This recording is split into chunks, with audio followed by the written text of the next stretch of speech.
수년 전에 제주도 한 달 살기 체험을 떠난다고 했던 한 광주의 일가족이 행방불명되었다가 완도의 앞바다에서 차량과 함께 추락해서 사망한 채로 발견된 사건이 있었습니다.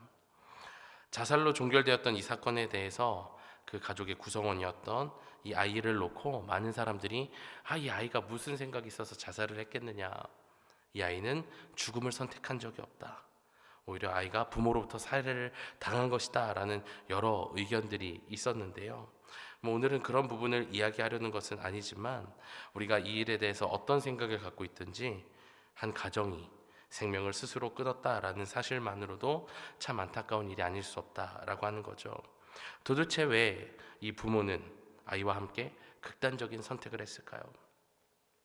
당시 뉴스를 비롯한 여러 매체에서는 이제 스마트폰 검색 기록이랑 금융 조회를 통해서 암호화폐의 가치 폭락으로 인한 금전적인 문제를 원인으로 꼽았습니다. 이제 투자했던 이 암호화폐의 가치가 갑자기 낮아지면서 큰 손해를 본 것이죠. 그것이 이제 자살의 원인이 아니었겠는가, 또 그 암호화폐를 투자하기 이전에 많은 돈을 이제 대출을 받은 것들을 이제 보아서 그렇게 이제 추측을 했던 것 같습니다. 그런데 저는 그것보다도요, 이 가정이 그 누구에게도 자신들의 어려움을 털어놓을 수 없었던 것이 자살의 가장 큰 원인이 아니었겠는가라고 생각을 했습니다. 그토록 원했고 그토록 모으려고 했던 돈을 한순간에 잃어버리자 무엇을 목표로 살아야 할지 판단이 서지 않는, 삶의 이유가 사라져버리는 것과 함께 극단적인 선택이 이어져 버린 것이죠. 통계청에 따르면 지난 2023년도 자살 사망자 수는요 13,980명입니다. 약 14,000명에 달하죠. 그 전년도인 2022년도보다 8.3%나 증가했습니다. 자살 사망의 원인 중 가장 대표적인 우울증보다도요 경제적인 이유가 더 많은 비율로 늘어나고 있다라는 이야기를 통계청에서 하고 있습니다. 이것만 봐도 얼마나 요즘에 많은 사람들이 삶의 이유로, 삶의 목표로 물질의 소유와 풍요로움을 꼽고 있는지를 잘 알 수가 있습니다. 하지만 하나님께서는요 많은 이들의 그 삶의 목표처럼 여기는 물질의 소유나 풍요로움 말고, 그것 말고도 이미 우리가 최선을 다해 주어진 삶을 살 수 있도록 허락해 주신 선물, 삶의 목표가 있다라고 하는 겁니다. 그런데 우리가 그것을 선물로 나에게 주어진 것이라고 여기지 못하는 바람에, 나에게 주어지지 않았다라고 생각하는 바람에 자꾸 재물과 같은 다른 어떤 것을 쫓다가 스스로를 갉아먹기도 하고 어떤 순간에는 극단적인 선택을 하게 만드는 것 같습니다. 그렇다면 하나님께서 우리에게 주신 선물은 과연 무엇일까요? 오늘 설교 제목에서도 언급하고 있는 칭의입니다.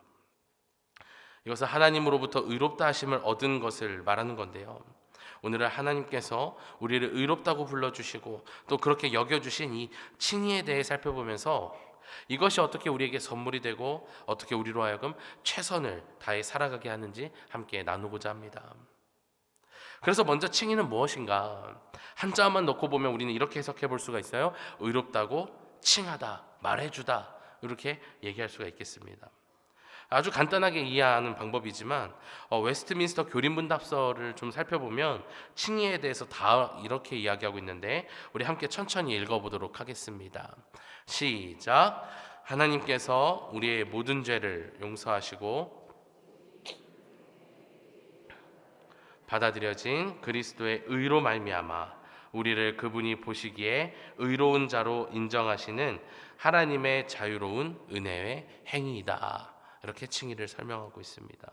그러니까 칭의는요 본래 무죄 선고 개념과 관련된 어떤 법적 용어입니다. 법적 용어. 죄로 인해 정죄받아 마땅한 인간을 하나님께서 거룩하고 의로운 사람이라고 하나님 앞에서 설 수 있게 만드는 것을 칭의라고 이야기한다는 거예요. 다시 설명하면 우리 인간은 아담과 하와의 범죄 이후에 그 안에 죄가 자리를 잡으면서 하나님께서 있는 그대로 받아들이기에는 어려운 존재, 더러운 존재가 되었다는 겁니다. 그런데 그런 우리를 주님께서 너무나 사랑하셔서 그냥 내버려 두시는 것이 아니라 우리와 같은 인간의 몸을 입고 이 땅에 오셨고 우리가 받아야 할 형벌 십자가를 대신 지심으로 우리의 죄를 씻어주셨다는 겁니다.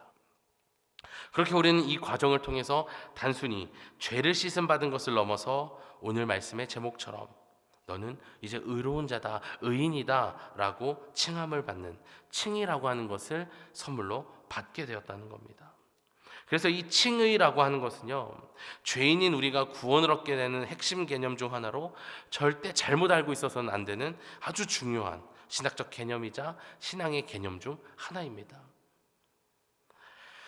안타까운 것은 많은 이들이요, 이 칭의에 대해서 온전히 알지 못하다 보니까 우리의 죄가 어떤 원리로 씻기게 되었는지 잘 몰라서, 내가 어떻게 구원을 받았는지를 잘 이해하지 못해서 구원파와 같은 이단의 이야기에 쉽게 속기도 하고 넘어지기도 합니다. 그래서 오늘 칭의에 대해서 잠깐 나누면서 칭의 안에 담겨진 하나님의 복음을 살펴보려고 하는데요, 먼저 우리가 가지고 있는 칭의에 대한 잘못된 생각, 오류를 좀 먼저 살펴보도록 하겠습니다. 첫 번째 오류는요, 칭의만을 강조하는 겁니다. 이것은요, 선물인 구원의 은혜를 공짜 구원, 값싼 구원처럼 남발하면서 거룩한 삶과 윤리가 없는 구원파적인 오류로 나타나게 되는 것을 이야기하는 거예요. 쉽게 말해서 나는 주님께서 구원해 주셨어, 나는 구원을 받았으니까 끝났어. 거룩한 삶, 윤리적인 삶은 나와 상관이 없어. 이미 나는 구원받은 사람이야.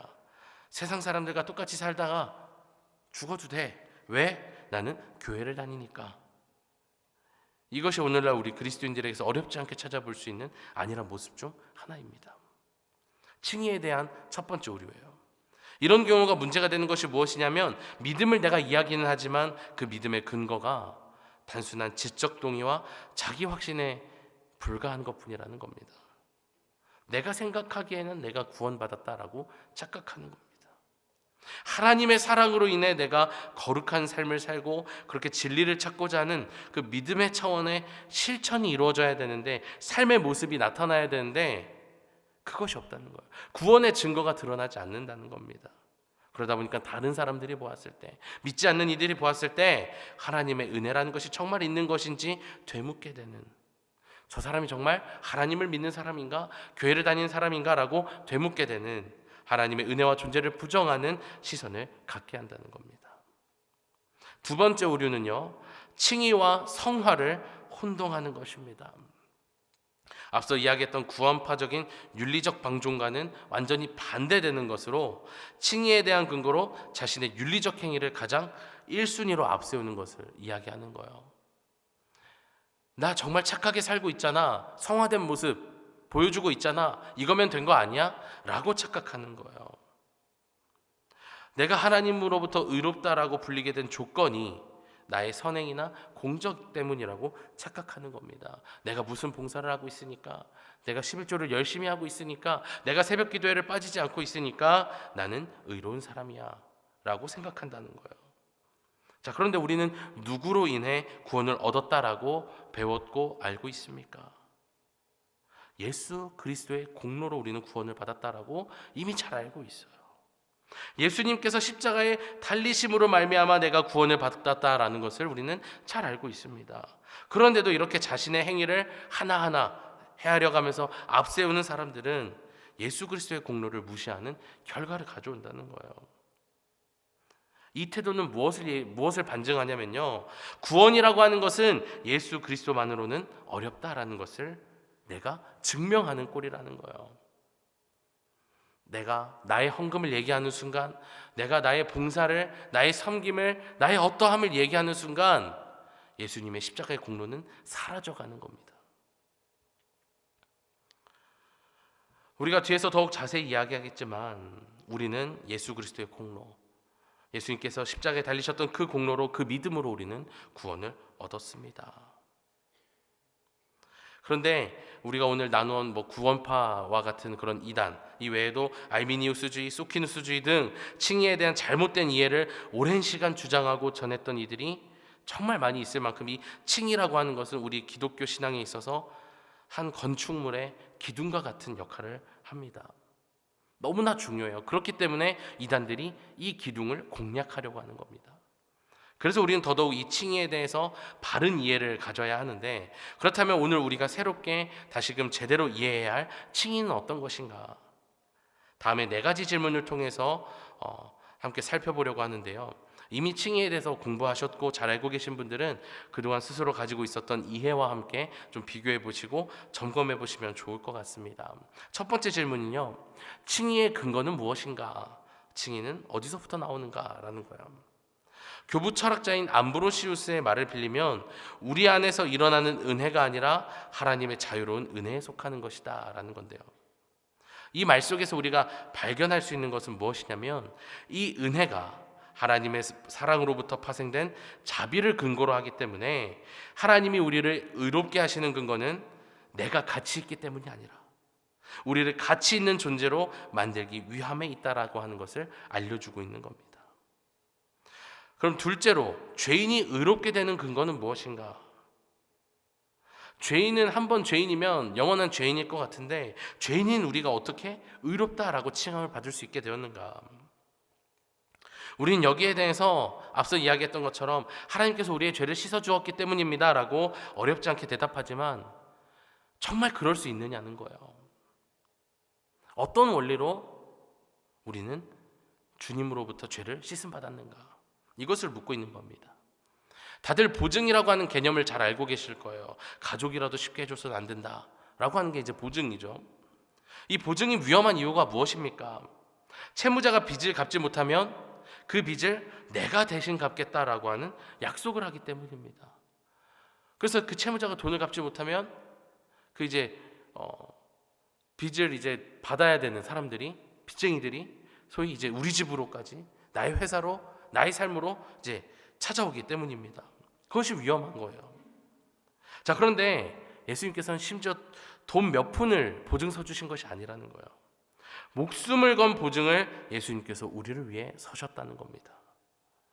그렇게 예수님은 우리가 갚아야 할 빚을 자신의 몸을 내어줌으로써 보증을 서셨고 그렇게 우리의 빚을 대신 갚아주셨다는 겁니다. 이 원리를 통해서 하나님께서는 우리의 죄에 대해 대속을 이루신 예수 그리스도를 보셨고 공평하고 공의롭게 우리를 의롭다라고 이제는 죄인이 아니라고 선언하실 수 있게 되었다는 겁니다.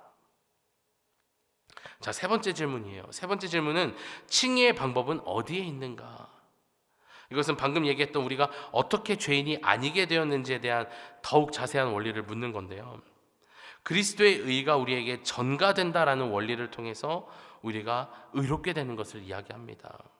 오늘 본문 바로 앞에 등장하는 로마서 3장 21절과 22절의 말씀을 우리가 천천히 함께 읽어보도록 하겠습니다. 시작. 이제는 율법 외에 하나님의 한 의가 나타났으니 율법과 선지자들에게 증거를 받은 것이라.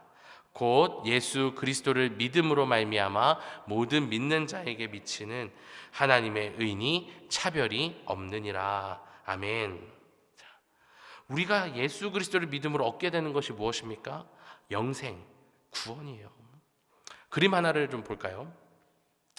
제가 전에 한번 설교하면서 또 보여드렸던 그림인데 사형리에서 자주 사용하는 그림입니다. 죄인이었던 우리가 하나님께 도달할 수 없습니다. 거룩하신 하나님께 도달할 수가 없어요. 그런데 하나님과 우리의 사이에 놓여진 십자가가 우리로 하여금 다시금 하나님과 관계할 수 있게 되었다라고 이 그림을 놓고 설명을 드렸었습니다. 그런데 이 그림과 함께 우리가 생각해야 될 것이 무엇이냐면 우리가 이 십자가를 통해서 우리가 그냥 의롭다 하심을 얻은 것만이 아니라 십자가를 통해서 먼저 우리의 죄가 주님께로 전가되었기 때문에 우리의 죄가 주님께로 흘러갔기 때문에 우리의 죄를 주님께서 짊어져 주셨기 때문에 주님의 의가 우리에게로 전가되었다라는 것입니다. 그래서 혹시라도 내가 이 의롭다라고 하는 것, 칭의가 대가 없이 받은 선물이라고 우리가 어렵지 않게 생각할 수도 있겠지만 예수님께서는 그것을 우리에게 주시기 위해 그 대가를 정말 가혹하고 처절하게 치르셨다라는 겁니다. 그래서 우리는 이 칭의를 생각할 때 그냥 주님께서 우리에게 값없이 주셨구나 이것이 아니라 정말 하나님께서 고통 끝에 우리에게 귀한 선물을 주셨구나 라고 생각해야 되는 겁니다. 네 번째로 칭의의 도구는 무엇인가? 오늘 말씀의 가장 핵심인데요. 먼저 우리의 칭의의 수단은 믿음입니다. 로마서 5장 1절의 말씀을 제가 읽어드릴게요. 그러므로 우리가 믿음으로 의롭다 하심을 받았으니 우리 주 예수 그리스도로 말미암아 하나님과 화평을 누리자. 아멘. 여기서 우리는 믿음에 대해서 오해하지 말아야 하는데요, 여기서의 믿음은 우리의 믿음이 아니에요. 앞서 우리 어떤 공로 때문에 구원을 받고 의롭다 하심을 얻은 것이 아니라고 이제 말씀을 드렸었는데, 우리는 자꾸 이 말씀 때문에 내 믿음이 좋아야 되는 건가? 라고 이제 헷갈릴 때가 있다는 거예요. 물론 우리의 믿음이 좋아야 되는 것은 사실입니다. 하지만 여기서 말하는 믿음은요, 여기에 있는 저와 여러분들의 믿음이 아니라 예수 그리스도의 믿음, 주님의 믿음이라고 하는 거예요. 이것을 우리가 누가복음 15장에 기록되어 있는 탕자의 이야기를 통해서 조금 더 쉽게 이해할 수가 있어서 이 누가복음 15장의 내용을 잠깐 설명해 드리도록 하겠습니다. 다들 잘 아시는 내용이에요. 이 둘째 아들이 아버지의 재산을 상속받아서 다른 도시로 가서 자기 마음대로 이제 허랑방탕하게 그 돈을 쓰다가 완전히 망해버리고 맙니다. 그런데 그날에 흉년까지 들자 그나마 하고 있었던 돼지 치는 일로도 먹고 살기가 힘들어졌어요. 그때 탕자가 생각한 것이 무엇이냐면 아버지였습니다. 누가복음 15장 17절 우리 함께 읽어보겠습니다. 시작. 이에 스스로 돌이켜 이르되 내 아버지에게는 양식이 풍족한 품꾼이 얼마나 많은가, 나는 여기서 주려 죽는구나.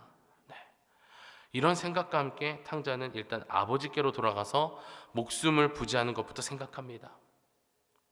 그런데 무작정 돌아가는 건 자존심이 허락하지 않았어요. 그래서 탕자는 염치 때문에라도 내가 아들이 아닌 품꾼으로 돌아가겠다라고 이제 마음을 먹게 됩니다.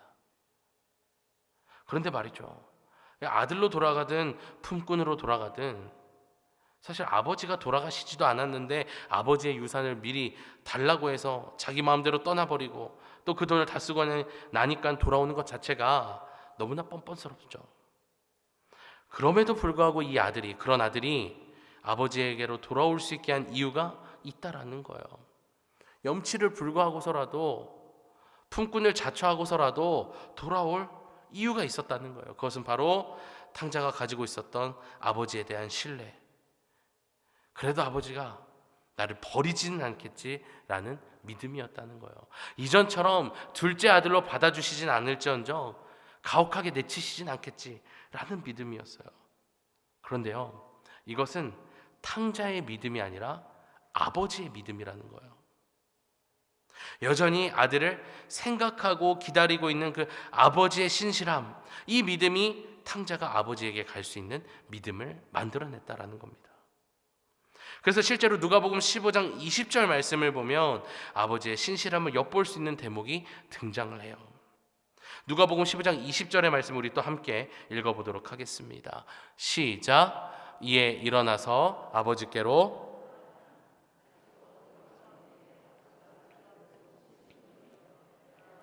목을 안고 입을 맞추니. 아멘. 아버지와 아들 중에 누가 먼저 서로를 발견했다라고 이야기하고 있습니까? 아버지예요. 여기서 우리는 언제 돌아올지 모르는 그 아들이 오늘에는 돌아오려나? 오후에는 돌아올까? 저녁에는 돌아올까? 하고 매일같이 마을 어귀를 쳐다보고 있었던 그 아버지의 신실함을 우리는 보게 되는 거예요. 그래서 우리가 구원을 받고 의롭다 칭함을 받게 된 이유를 우리가 예수님을 믿는 것이 아닌 우리로 하여금 그 믿음을 갖도록 십자가에 달리신 예수님의 믿음 때문이라고 이야기할 수 있는 것입니다. 이렇게 칭의의 근거, 죄인이 의롭게 되는 근거, 칭의의 방법, 칭의의 수단에 대한 질문과 그 내용들을 우리가 함께 살펴보았습니다. 어떠신가요? 저는 오늘의 말씀을 준비하면서 하나님께서 주신 이 선물이 마치 소위 상남자라고 하는 이들이 애인에게 야 오다 주었어 하고 주는 식의 선물이 아니라는 것을 너무나 확실하게 느꼈습니다.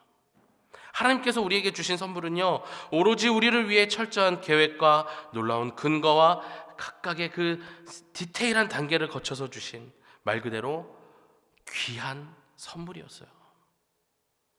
그 놀라운 선물이 우리에게, 저와 여러분에게 아무런 값없이 주어졌다라는 것입니다. 그렇다면 마지막으로 우리가 이렇게 놀라운 선물, 칭이라는 은혜를 누리게 되었다는 것을 다시금 깨달은 우리가 어떻게 살아가야 하는가? 두 가지를 함께 우리가 실천해 보았으면 좋겠는데요. PPT에 있는 내용을 우리가 잠시 함께 읽어보면 좋겠습니다. 함께 읽어보겠습니다. 시작. 우리를 의롭게 하시는 길을 허락해 주신 하나님의 무한하신 지혜와 선하심을, 놀라우심을 찬양한다. 두 번째, 우리가 칭이라는 특권을 잃지 않도록 한다. 네. 앞서 이야기했던 탕자의 이야기를 조금 더 살펴보면서 두 가지 실천 사항을 나누려고 하는데요. 당시 집으로 돌아오고 있던 탕자의 마음이 어떠했을까요? 그래, 품꾼으로는 받아주시겠지 하며 돌아왔던 탕자의 마음. 아마 그의 발걸음은 이미 모든 것을 내려놓은 터덜터덜 힘없이 걷는 모습이 아니었을까 싶습니다. 그렇게 힘없이 걷고 있던 자신을 향해 저 멀리서부터 아버지가 달려옵니다. 그리고 자신을 껴안고 입을 맞추기 시작해요. 얼마나 깜짝 놀랐을까요? 그리고 그 순간 그는 내가 아버지의 집으로 가자라고 결정했을 때 먹었던 마음, 품꾼의 한 사람으로 보소서라고 말하려던 것을 주저하게 되었을 겁니다. 왜냐하면 긴 시간이 지났음에도 불구하고 그 앞에서, 아버지 앞에서의 나는 여전히 아들이었기 때문이에요. 그래서 탕자는요, 품꾼으로라도 받아주십시오 라고 말하려던 것을 슬그머니 빼고 아버지에게 다음과 같이 이야기해요. 누가복음 15장 21절을 제가 읽어드립니다. 아들이 이르되 아버지, 내가 하늘과 아버지께 죄를 지었사오니 지금부터는 아버지의 아들이라 일컬음을 감당하지 못하겠나이다 하나. 아멘.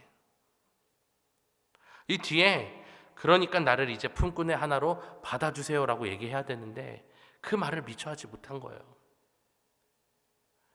여전히 나는 아버지에게 있어 아들이었거든요.